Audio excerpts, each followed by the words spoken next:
अस्सलामुअलैकुम। Lecture number 16 biochemistry. Previous lecture के अंदर हम लोगों ने हार्मोन्स को डिटेल से पढ़ा था। हार्मोन्स होते क्या हैं, किन किन ग्लैंड से निकलता है, उनका क्या क्या काम था।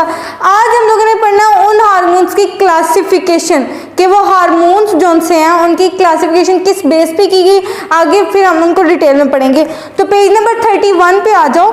एक बार मैं फिर से बता देती हूँ हार्मोन्स क्या है। हार्मोन्स केमिकल मैसेंजर्स हैं। क्या करते हैं, सेल को सिग्नलाइज करते हैं, टारगेट सेल के ऊपर अपना एक्शन परफॉर्म करते हैं। यह हार्मोन्स रिलीज कहाँ से होते हैं, ग्लैंड से रिलीज होते हैं। कौन से ग्लैंड्स, एंडोक्राइन ग्लैंड से, ठीक है, डक्टलेस ग्लैंड से हार्मोन्स रिलीज होते हैं।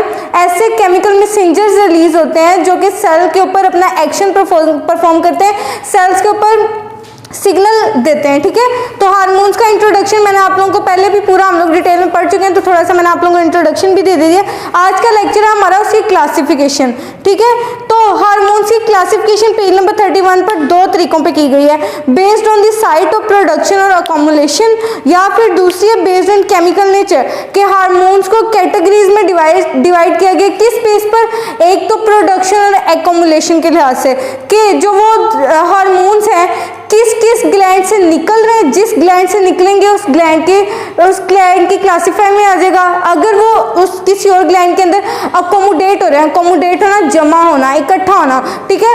प्रोडक्शन के लिहाज से फ्लावर ग्लैंड से रिलीज हो रहे हैं, फ्लावर ग्लैंड से प्रोड्यूस हो रहे हैं हार्मोन, उसमें क्लासीफाई कर देना। या फिर फ्लावर ग्लैंड के अंदर वो अकोमुलेट हो रहे हैं, उसके अंदर जमा हो रहे हैं, उस लिहाज से उसका नाम रख देना। तो ये सारी की सारी क्लासिफिकेशन किस बेस पर है हार्मोन्स की, ये वाली classification based on the site of production and accumulation. इसी तरह दूसरी क्लासिफिकेशन है वो based on the chemical nature है कि वो जो हार्मोन बना है, प्रोड्यूस हुआ है, अकोमोडेट हुआ है, उसकी केमिकल नेचर क्या है, उसके अंदर प्रोटीन कितना, उसके अंदर लिपिड्स कितना, उसके अंदर कार्बोहाइड्रेट्स कितने, फैटी एसिड्स कितने, केमिकल नेचर पे कि क्या चीज़ जितनी ज़्यादा होगी उस ग्रुप के अंदर क्लासीफाई कर देना, उस बेस पर भी हार्मोन्स को क्लासीफाई किया गया है। तो पहले हम लोग क्लासिफिकेशन पढ़ लेते हैं based on the site of production and accumulation कि किन किन ग्लैंड से प्रोड्यूस हो रहे हैं, किन किन ग्लैंड में अकोमोडेट हो रहे हैं, उस लिहाज से उनकी classification. Classification of hormones based on the site of production and accumulation. पहले है हार्मोन्स ऑफ पिट्यूटरी ग्लैंड्स के हार्मोन्स ऑफ पिट्यूटरी ग्लैंड को अलग एक ग्रुप में क्लासिफाई कर दिया, एक अलग ग्रुप में डिवाइड कर दिया गया।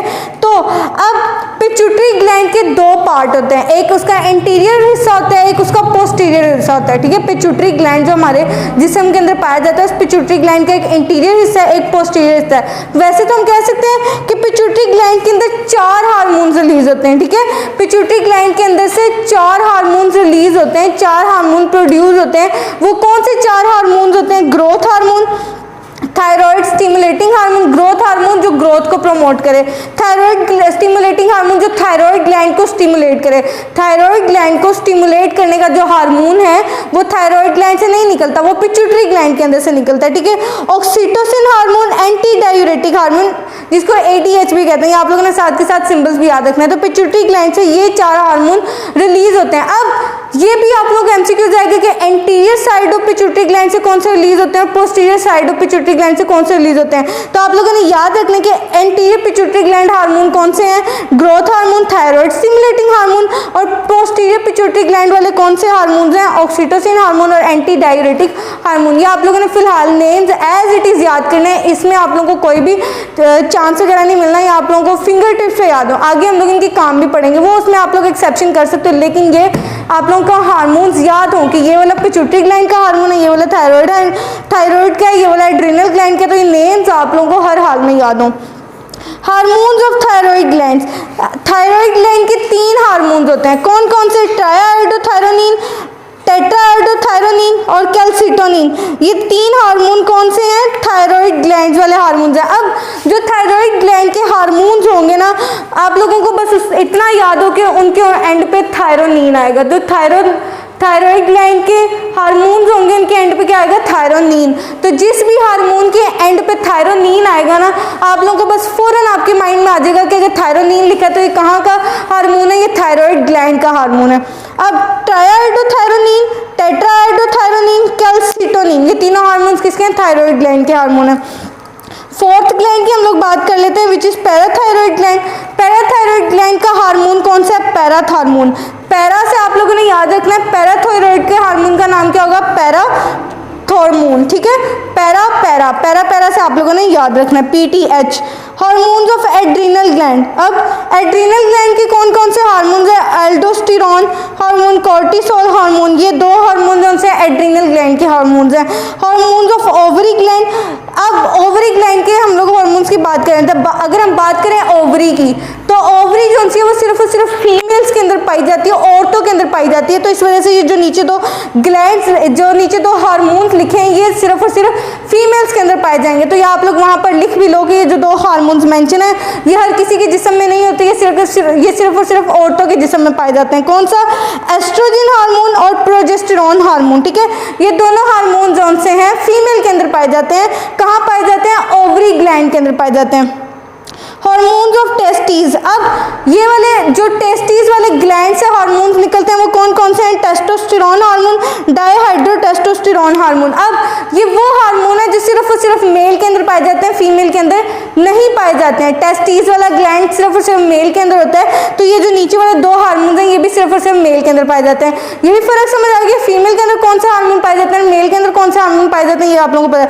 लेकिन जो पिट्यूटरी ग्लैंड के, एड्रीनल ग्लैंड के, पैराथायरॉइड ग्लैंड के, ये मेल के अंदर भी, फीमेल के अंदर भी, सब के अंदर पाए जाते हैं, ठीक है। नेक्स्ट पेज पे आ जाओ, पेज नंबर 32 पे। हार्मोन ऑफ पेनक्रियास, पेनक्रियास भी ग्लैंड है। कौन सा ग्लैंड है? एंडोक्राइन ग्लैंड है। एंडोक्राइन ग्लैंड कौन से ग्लैंड होते हैं? डकलेस होते हैं, जिनके जितने भी हार्मोन्स हैं डायरेक्ट ब्लड के अंदर जाते हैं, उनके कोई डक्ट नहीं होते, उनके कोई रास्ते नहीं होते, सीधा उनके इम्प्लीमेंट डायरेक्शन सीधा उन हार्मोन्स की ब्लड के अंदर जाती है। तो पेनक्रियास का हार्मोन कौन सा होता है? इंसुलिन होता है, ये प्रोटीन वाला हार्मोन है, ठीक है। आगे हम बात करते हैं classification of hormones based on the chemical nature, के उनके अंदर प्रोटीन ज़्यादा पाया जाता है, पाया जाएगा तो उनको प्रोटीन वाले हार्मोन कह देंगे। उनके अंदर अगर फैटी एसिड्स वगैरह, कोलेस्ट्रॉल ज़्यादा पाया जाएगा तो उसको हम लोग स्टेरॉइड हार्मोन्स कह देंगे। अगर उसके बाद अमाइनो एसिड का कोई डेरिवेटिव है तो उसको हम लोग डेरिवेटिव्स ऑफ अमाइनो एसिड में क्लासीफाई कर देंगे। Chemically most hormones belong to one of the 3 major groups.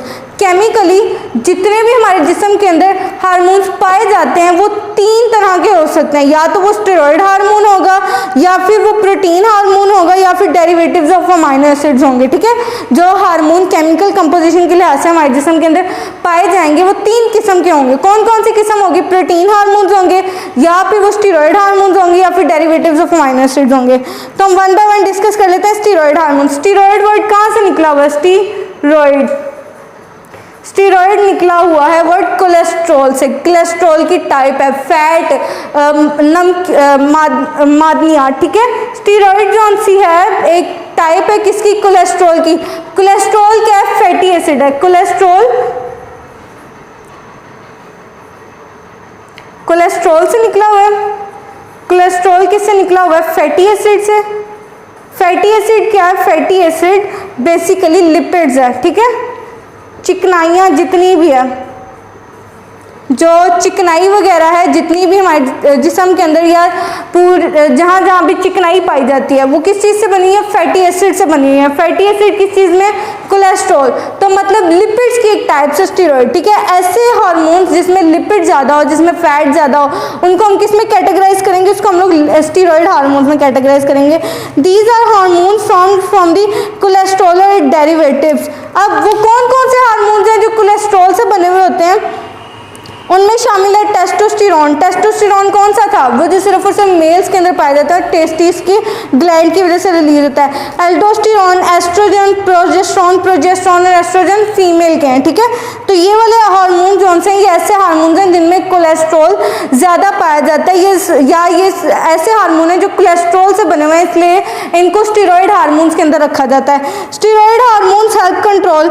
अब ये जितने भी हार्मोन्स हैं किस चीज़ से बने हुए हैं? कोलेस्ट्रॉल हार्मोन्स हैं, कोलेस्ट्रॉल से बने हुए हैं, स्टेरॉइड है, ठीक है। तो क्या करते हैं? ये मेटाबॉलिज्म में हेल्प करते हैं। मेटाबॉलिज्म के अलावा इन्फ्लेमेशन में हेल्प करते हैं, सूजने का काम करते हैं, इम्यून फंक्शन देते हैं, सॉल्ट एंड वाटर बैलेंस बरकरार रखते हैं, डेवलपमेंट ऑफ सेक्सुअल कैरेक्टरिस्टिक्स को डेवलप करते हैं, ठीक है। आगे हम लोग बात कर लेते हैं प्रोटीन हार्मोन्स की, कि जो ऐसे हार्मोन जो प्रोटीन के बने हुए हैं उन हार्मोन्स को हम लोग क्या कहेंगे? प्रोटीन हार्मोन्स, ठीक है। दीज आर लार्ज और स्मॉल पेप्टाइड। अब ऐसी चीज़ें जो प्रोटीन से बनी उनको हम लोग क्या कहते हैं? पेप्टाइड्स बोलते हैं ना उनको। पेप्टाइड यूनिट से बनी हुई चीज़ों को हम लोग क्या कहते हैं? प्रोटीन कहते हैं। तो ऐसी हार्मोन्स जो पेप्टाइड से बने हों उनको हम लोग क्या कहेंगे, प्रोटीन हार्मोन से कहेंगे, प्रोटीन हार्मोन्स कहेंगे। फॉर एग्जांपल अब जो ग्रोथ हार्मोन है, ऑक्सीटोसिन है, इंसुलिन है, वो सारे के सारे किस चीज़ से बने हुए हैं, प्रोटीन से बने हुए हैं, ठीक है। इस वजह से इनको हम क्या कहेंगे, प्रोटीन हार्मोन्स कहेंगे। सेवरल इंपॉर्टेंट पेप्टाइड हार्मोन्स या protein hormones are secreted from the pituitary gland. कहाँ से ये ज़्यादातर जो प्रोटीन के हार्मोन्स हैं ज़्यादातर कहाँ से रिलीज होते हैं, पिट्यूटरी ग्लैंड से रिलीज होते हैं। पिट्यूटरी ग्लैंड के हमने 4 हार्मोन्स पढ़े थे, इंटीरियर और पोस्टीरियर, ठीक है, वो आप लोगों ने याद रखने हैं। आगे बात कर लेते हैं derivative of the amino acid called tyrosine, ठीक है। These are derivatives of amino acid dopamine, adrenaline. अब ऐसे हार्मोन्स जो अमीनो एसिड से ड्राइव किए गए हों उनको हम लोग किसमें क्लासीफाई करेंगे, उनको हम लोग क्लासीफाई करेंगे अमीनो एसिड के डेरिवेटिव्स वाले ग्रुप में, ठीक है।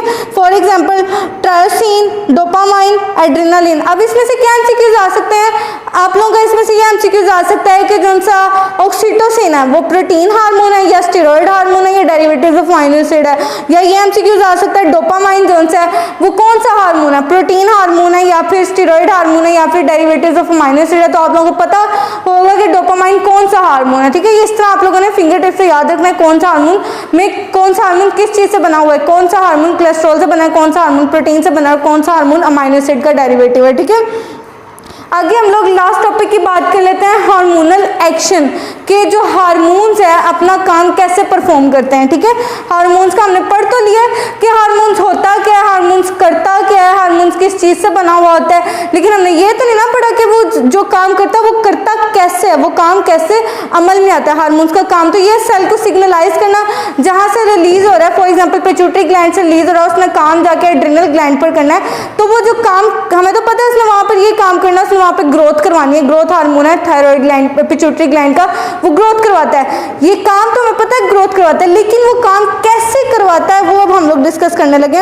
Hormone does not act directly on the cellular structures. अब जो हार्मोन जितने भी ग्लैंड से रिलीज होते हैं वो डायरेक्टली जो है सेलुलर स्ट्रक्चर पर अटैक नहीं करते हैं, वो डायरेक्ट जाकर माइटोकॉन्ड्रिया, क्लोरोप्लास्ट इन सब पर अटैक नहीं करते हैं, बल्कि उनकी एक खास मखसूस जगहें हैं जहाँ पर वो जाके फिर आगे काम करते हैं, ठीक है। First the hormone combine with transmembrane existing और occurring across a cell membrane receptor present the target cells and form a hormone receptor complex. क्या करते हैं हार्मोन, जो हार्मोन है उन्होंने टारगेट सेल के ऊपर काम उधर जाके काम करना। अब जो हार्मोन्स हैं वो डायरेक्ट टारगेट सेल के अंदर जाके अटैक नहीं कर सकते हैं, वो हार्मोन्स क्या करते हैं, पहले ट्रांसमेम्ब्रेन रिसेप्टर के साथ जुड़ते हैं।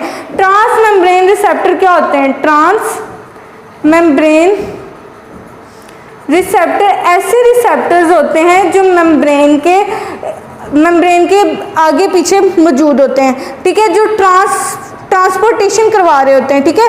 ऐसे रिसेप्टर्स जो वैसे तो जो सेल मेम्ब्रेन है वो प्रोटीन की बनी होती है, स्टेरॉइड की बनी होती है, मतलब हार्मोन जिन चीज़ों के बने होते हैं सेल मेम्ब्रेन भी उन्हीं चीज़ों की बनी हुई होती है, तो कह सकते हैं कि इजीली मूव कर सकते हैं, लेकिन नहीं।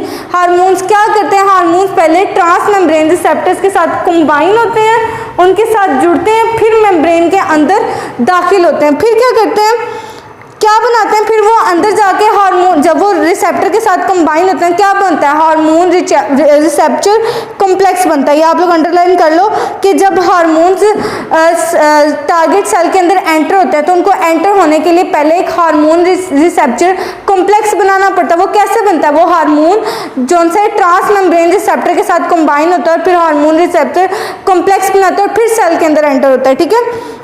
This hormone receptor complex induces various changes और reaction in the target cell. फिर जाके जब ये कॉम्प्लेक्स अंदर सेल के अंदर दाखिल होता है ना, फिर जाके ये अपना जितना भी इसमें जो काम करने आया होता है फिर जाके वो अपना काम करता है, जितने भी चेंजेस और रिएक्शंस करता है टारगेट सेल के अंदर, ठीक है। दी हार्मोन रिसेप्टर्स समझ आ गई है ना कि अपना काम कैसे करता है हार्मोन हर हार्मोन का अलग अलग काम है, ठीक है। अब वो अपना काम सारे किस तरीके से करते हैं, सेल के अंदर दाखिल होने के लिए पहले वो हार्मोन रिसेप्टर कॉम्प्लेक्स बनाते हैं, फिर सेल के अंदर एंटर होते हैं। अब the hormone receptors are situated either in cell membrane, cytoplasm और न्यूक्लियस ऑफ द सेल। अब जो वो कॉम्प्लेक्स बन चुका होता है वो कॉम्प्लेक्स 3 जगह पर रुकता है, या वो सेल मेम्ब्रेन पे रुकता है, या वो साइटोप्लाज्म में होता है, या वो न्यूक्लियस में चला जाता है, ठीक है। पहले वो क्या बनाता है, हार्मोन रिसेप्टर कॉम्प्लेक्स बनाता है। अब वो कॉम्प्लेक्स 3 जगह पे चला जाता है, सेल मेम्ब्रेन के अंदर चला जाता है, या साइटोप्लाज्म के अंदर, या न्यूक्लियस के अंदर। इन तीनों जगहों के अलावा वो कहीं पे भी नहीं जाता, ना माइटोकॉन्ड्रिया के अंदर, ना ग्रेन्यूल्स के अंदर, ना क्लोरोप्लास्ट के अंदर। ये जो हार्मोन कॉम्प्लेक्स बनता है ना, वो इन 3 जगह पे जाता है, ठीक है।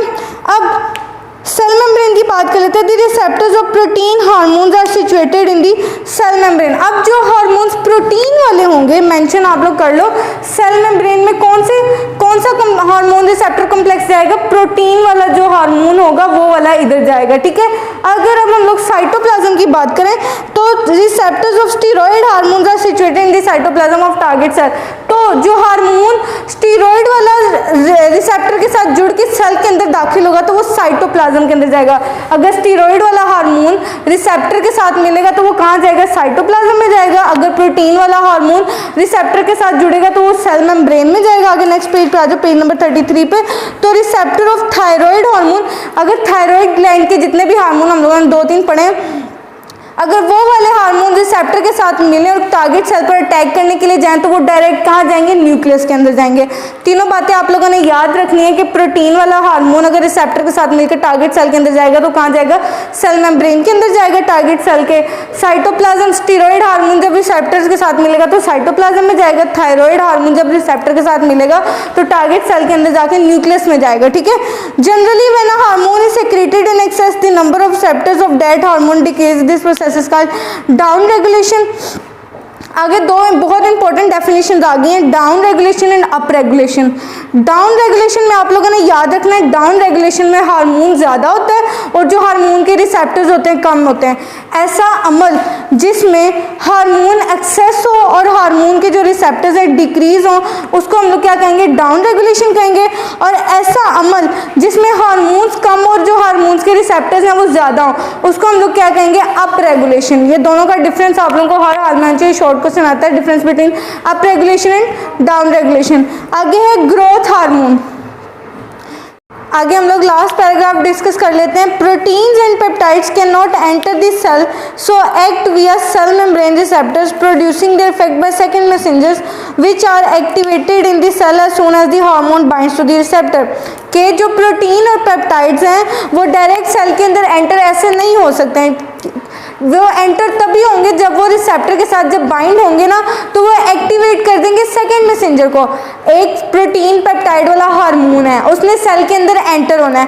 अब वो सेल के अंदर एंटर नहीं हो सकता, उसको किसी ना किसी सेकंड मैसेंजर की जरूरत होती है। अब वो सेकंड मैसेंजर एक्टिवेट कब होगा? जब वो हार्मोन प्रोटीन पेप्टाइड वाला हार्मोन जब रिसेप्टर के साथ बाइंड करेगा तो वो एक्टिवेट कर देगा सेकंड मैसेंजर को। वो सेकंड मैसेंजर क्या करेगा? सेल मेम्ब्रेन के अंदर से हार्मोन रिसेप्टर वाले कॉम्प्लेक्स को गुजरने देगा, ठीक है। Thus peptide hormones can produce quite rapid response. इस वजह से जो पेप्टाइड वाले हार्मोन्स हैं ना वो बहुत जल्दी रिस्पॉन्स दे देते हैं। पेप्टाइड या प्रोटीन वाले हार्मोन्स हमने कौन से पढ़े थे कि जो थायराइड ग्लैंड वाले जितने भी हार्मोन्स हैं वो सारे पेप्टाइड और प्रोटीन वाले हार्मोन्स हैं। Steroid and thyroid hormones by contrast can enter the cell and bind to intracellular receptors producing the effect by stimulating the production of new proteins। अब प्रोटीन और पेप्टाइड हार्मोन्स के मुकाबले जो उनसे thyroid hormones होते हैं या स्टीरॉयड हार्मोन्स होते हैं वो सेल के अंदर एकदम एंटर हो जाते हैं, लेकिन एंटर होने के बाद क्या करते हैं? वो अंदर वाले रिसेप्टर्स के अंदर इंट्रासेलुलर सेल के अंदर पहले से मौजूद वाले रिसेप्टर के साथ बाइंड करते हैं और फिर जाके नई प्रोटीन बनाना शुरू कर देते हैं। तो प्रोटीन और पेप्टाइड उनसे बाहर से रिसेप्टर के साथ कंबाइन करके सेकंड मैसेंजर के थ्रू अंदर आते हैं, लेकिन जो स्टीरॉयड और थायराइड हार्मोन्स हैं वो डायरेक्ट अंदर आके रिसेप्टर के साथ कंबाइन करके न्यू प्रोटीन बनाते हैं, ठीक है। There is therefore a relative long lag period before the response to these hormones is seen. तो इस वजह से इन दो हार्मोन्स कौन से स्टीरॉयड और थायराइड हार्मोन्स हैं बहुत ज़्यादा गैप होता है इनके एक्शन में।